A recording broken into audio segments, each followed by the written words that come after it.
こんにちは、ずんだもんなのだ。こんにちは、四国メタンです。今日は関東在住の大分サコが山形まで行ってきたのだ。平日の昼間に見に行った試合だから最後まで見てね。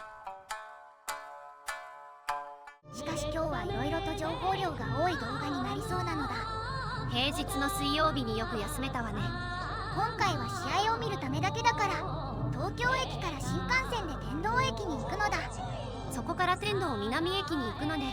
会社にはトリニータの試合があるので休みますと休暇申請した投稿者です。嘘です。使用のためと無理くり申請しました。でも平日の昼間に試合があるなんて。これがわからない。しかし、そのおかげで人生初の山形新幹線に乗ることができました。通路を挟んでノートパソコンを打ち込む社畜を見ながら、キンキンに冷えた缶ビールを午前中から味わえるのは至福の時です。せっかく飲むんだよ。ビールだけって味気ないって。つまもうよ。何でもいいからさ。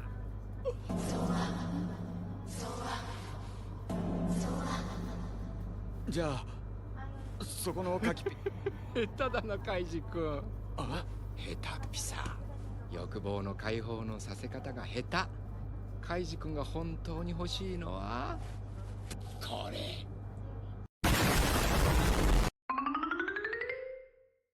話す内容が詰まると爆発して逃げていくスタイルは相変わらずね。山形に到着するまでに大分トリニータの話をするのだ。前節は熊本と引き分けてしまったわ。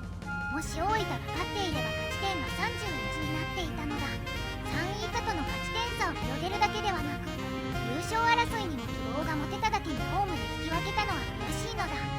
まだリーグ前半戦だから楽観的に見れるけど、リーグ終了時には勝ち点や得失点差で悔し涙を流さないように、得点数の増加と失点数の減少に改善していってほしいわ。熊本との試合の話をしたいんだけど、交代のタイミングが課題にもなった試合なのだ。でも中川選手の得点力には驚かされるわね。運動量が豊富だから攻守において顔を出せるのは助かるのだ。中川選手のプレースタイルは元日本代表の森島弘明さんに通ずるところもあるわ。これまた懐かしい選手を出してきたのだ。運動量が多ければパスの選択肢が増えるから、下平監督のサッカーにフィットしやすい選手ね。中川選手がレイソル時代にスタメンを勝ち取ったのも下平監督の指揮下でもあるのだ。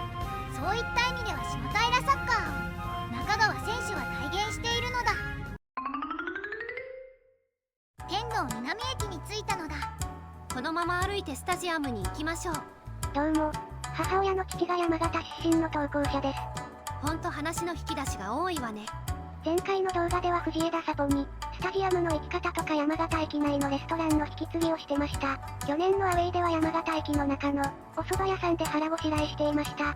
サラリーマンの強い味方であるゆで太郎さんよりも美味しかったです。そもそも比較対象が違うのだ。スタジアムに着いたのだ。行きの新幹線で汚い飲み方してたから、今回のスタジアムグルメは見送るわ。自覚しているのが救いなのだ。どうも、一日外出券を満喫している投稿者です。今回は戦力の話ではなく、財務的な話をしていきます。動画の尺的に当たり障りの部分しか話をしませんが、モンテディオ山形は2期連続で黒字を達成しています。コロナという環境下、黒字に持っていけるのはすごいと思いました。他サポが首を突っ込むのも失礼ですが、現場とフロントとの疎通ができていれば、補強選手が来ることは不思議ではないです。一方で大分は3期連続の赤字です。大分は今年からホームの来場者数の平均を1万人以上にする目標があります。スポンサー収益だけではなく、集客して収益を増やしていくことは健全だと思います。ただ個人的に危惧しているのが人件費の高さなんですよね。今年に昇格ができるかできないかで、クラブ経営の難易度が変わってくると思います。選手たちが来たのだ。それではおなじみの試合予想は？ガチ予想をすれば引き分けだと思うのだ。現実を見たわね。実はトリニータは2002年の10月まで山形のアウェーに勝っていないのだ。昇格降格でお互いのすれ違いがあるとはいえブランクがあるわね。それじゃ大分の注目選手は？今日は野竹選手に注目するのだ。山形もハイプレスでいくと思うから、彼のターンやパスワークで山形の陣形を崩してほしいのだ。野竹選手は去年怪我に悩まされて出場数が少なかったけど、今ででは中盤の底としてゲームメイクができているわよね。怪我などで紆余曲折があっても状況に応じてポジションを変えて順応できる選手は好感が持てるわ。それじゃ試合終了まで守るのだ。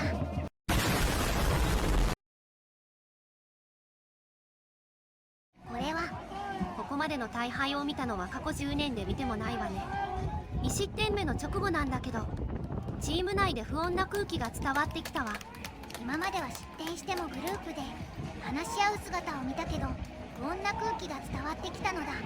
毎失点でやり取りもなくパスワークでもちぐはぐしていたわね。選手個人としての能力がいいだけに残念すぎるのだ。どうも、投稿者です。これはただのぼやきとして聞いてほしいんですけど、練習を休んで選手、コーチ陣とかで、バーベキュー大会でもした方がいいと思うぐらいです。要はメンタルとコミュニケーションの回復を図りたい意図で言っています。このまま大分に帰って、練習しても同じことの繰り返しになると感じます。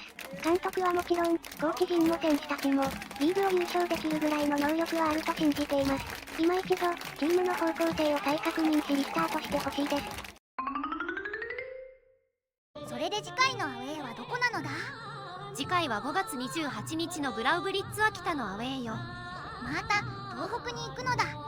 これでいわき、仙台、山形と J2 の東北クラブはコンプリートするわよ。昼過ぎのキックオフが多いから日帰りしやすいのだ。それでは今回もご視聴していただきありがとうございました。次回の秋田戦も楽しみにしてほしいのだ。